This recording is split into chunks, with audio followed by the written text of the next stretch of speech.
नमस्कार दोस्तों, मेरा चैनल कथा भक्ति सागर में आप लोग का स्वागत है। आज हम जितपुत्री का व्रत की कथा सुनेंगे। एक नगर में जितवाहन नाम का एक राजा रहते थे। एक बार वह अपनी पत्नी के साथ अपने ससुराल गए और वहीं रहने लगे। एक दिन आधी रात के समय पुत्र के शोक से व्याकुल कोई स्त्री रोने लगी, क्योंकि वह अपने बेटे के दर्शन से निराश हो चुकी थी। उसका पुत्र जो था मर चुका था। वह रोती हुई कहती थी, हाय मुझ बुढ़ी माता के सामने मेरा बेटा मरा जा रहा है। उसका रुदन सुनकर राजा जितवाहन का तो मानो हृदय विक्षत हो गया। वह तत्काल उस स्त्री के पास गया और उसे पूछा, तुम्हारा बेटा कैसा है?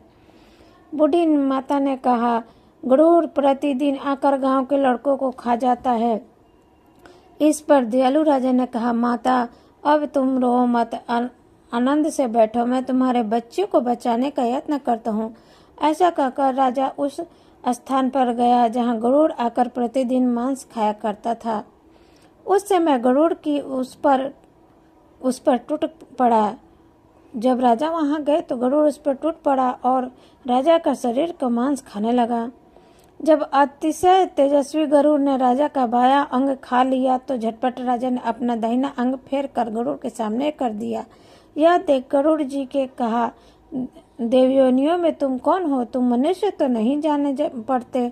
अच्छा, अपना जन्म और कुल बताओ।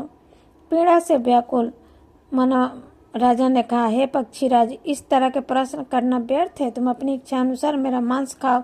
यह सुन गरुड़ रुक गया और बड़े आदर से राजा के जन्म अनुकूल की बात पूछने लगा। राजा ने कहा, मेरी माता का नाम सभ्या और मेरे पिता का नाम सहीवाल है। सूर्यवंश में मेरा जन्म हुआ है और जितवाहन मेरा नाम है। राजा की दयालुता देखकर गरुड़ ने कहा, हे महाभाग्य, तुम्हारे मन में जो अभिलाषा है वह वर मांगो। राजा ने कहा, हे पक्षीराज, यदि आप मुझे वर दे रहे हैं तो वर दीजिए कि अपने अब तक जिन प्राणियों को खाया हुआ सब जीवित हो जाए। आप यहाँ से बालकों को न खाया और कोई ऐसा उपाय करे कि जहाँ से जो मरे थे उत्पन्न हो जाए। धैम्य ने कहा कि पक्षीराज गरुड़ राजा को वरदान देकर स्वयं अमृत के लिए नाग लोग चले गए। वहां से अमृत लाकर उन्होंने उस मरे हुए मनुष्य के हड्डियों पर बरसाया। ऐसा करने से सब लोग जीवित हो गए जिनको कि पहले गरुड़ ने खाया था। राजा के त्याग और गरुड़ की कृपा से वहां वालों का कष्ट दूर हो गया। उस समय राजा का शरीर की शोभा दूनी हो गई थी। राजा की दयालुता देखकर गरुड़ ने फिर कहा, मैं संसार के कल्याण एवं वरदान दूंगा। आज अश्विनी कृष्ण सप्तमी से रहित तुम अष्टमी तिथि है।